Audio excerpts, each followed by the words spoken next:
Você já ouviu o ditado que diz que a raiva é um veneno que você toma esperando que o outro morra? Pois é, há alguns anos eu passei por um dos vales mais profundos da minha vida e dentre os tratamentos, eu tomei medicação, eu tomei remédios, eu também busquei um tratamento de acupuntura. E com a doutora Márcia Arado, uma pessoa muito especial na minha vida, numa das sessões em que ela me agulhou, e a gente estava ali conversando, eu contando algumas coisas da minha vida para ela naquele momento, e ela me soltou essa frase: você sabia que a raiva é um veneno que você toma, esperando que o outro morra? E quando ela falou isso para mim, doeu muito, e eu fiquei com raiva. Como assim? Eu nunca quis que alguém morresse, eu nunca desejei que alguém morresse. Como que ela fala um negócio desse? Eu fiquei muito brava no momento. Porém, indo embora para minha casa, entre uma sessão e outra, eu me permiti refletir sobre o que eu tinha contado para ela e também sobre a frase. Essa semana eu escolhi falar aqui nas minhas postagens sobre a raiva. Ontem eu postei para vocês uma foto de um momento muito especial. Depois eu já tinha entendido como a raiva pode ser motivadora, um momento em que eu tinha extraído boa parte da raiva que ainda estava em mim até aquele momento. E aqui eu vou contar um pouquinho da minha história. Eu não fui criada pelo meu pai. Inclusive, legalmente falando, ele nunca me reconheceu como filha. E por muitos anos na minha vida, muitos anos mesmo, mais do que a metade da minha vida, eu senti muita raiva do meu pai por isso. Enquanto eu era pequenininha, eu tinha bastante contato até com ele, e quando eu digo bastante contato, era via umas 2, 3 vezes ao ano, talvez. E depois dos meus 15 anos, fatos aconteceram e nós tivemos uma ruptura. E a partir daquele momento, eu simplesmente negava o meu pai na minha vida. Inclusive, eu não o chamava de pai. Simplesmente cortei essa palavra da minha vida, eu o chamava pelo nome próprio dele, porque eu não queria mais nenhum contato com aquele indivíduo. E aquela raiva crescia dentro de mim dia após dia. Eu não podia ouvir falar do meu pai. De vez em quando ele ligava, falava com a minha mãe. Eles têm, de certa forma, um contato. É um contato muito esporádico, mas tem um certo contato. E eu não podia ouvir dizer que ele tinha ligado. Pensando na minha história, pensando em coisas que eu tinha contado para a doutora Márcia naquele momento, e pensando na frase que ela tinha usado, que a raiva é um veneno que a gente toma esperando que o outro morra, eu nunca quis, que meu pai morresse, fisicamente morresse, mas dia após dia eu o matava dentro de mim. Na PNL, nós dizemos, tem um pressuposto, nós dizemos que todo comportamento tem uma intenção positiva. E também que nós fazemos o melhor que podemos com os recursos que temos disponíveis.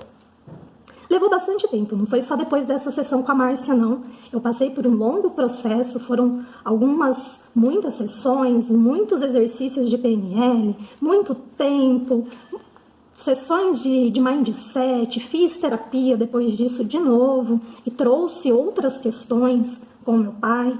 Porém, foi entendendo essa parte da PNL, esses pressupostos da PNL, que eu comecei a entender que talvez o meu pai tenha me dado o melhor que ele tinha para me dar. Mesmo que o melhor que eu tenha desejado não tenha sido me dado. Talvez eu quisesse colo, talvez eu quisesse carinho, talvez eu quisesse aquele homem na minha vida para me levar nas festinhas, para apresentar meus namorados para ele. Talvez eu quisesse coisas assim quando eu era criança. Porém, dentro dos recursos que ele tinha, e tem até hoje, o melhor que ele podia me oferecer é o que ele ainda me oferece. E toda aquela raiva que eu tinha foi se dissipando e se transformando num motivador. Veja bem, a raiva, eu já falei em outra postagem aqui essa semana, ela pode ser usada como um motivador de determinação, por exemplo.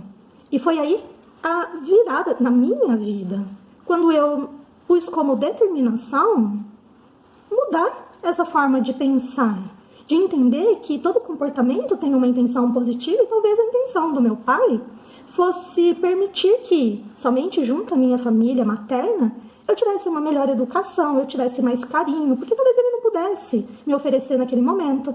Talvez ele nunca tenha entendido como que era o carinho que eu queria. E aí, talvez você esteja ouvindo isso e pensando coisas como, mas é sine qua non um pai dar carinho.